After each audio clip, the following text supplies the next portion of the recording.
deel graag met julle iets wat ek oordink het hierdie week. In die tyd waarin ons lewe wat alles so gejaagd is, alles so vinnig gaan, ons so aan die einde van die jaar kom, waar ons dalk moeg en uitgebrand voel.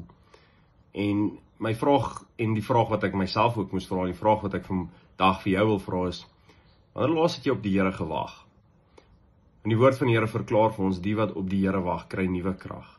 Ek dink ons is so gewoond aan hardloop en beweeg, dat soms ons self net moet stil kry, gaan stil staan en sê, Here, ek wag op U.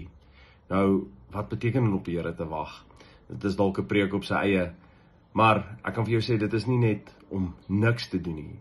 Dit is om werklik waar 'n fokus op die Here, op sy woord, op sy gees te hê, te hoor dit wat hy wil sê, daar waar hy wil lei.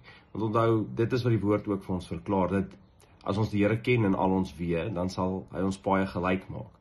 Soms weet ons nie wat se besluite om te neem nie, of soms hardloop ons so vinnig en ons voel, Here, maar waar is U? Dalk is dit tyd om net vir 'n oomblik stil te staan en te sê, Here, ek wag op U.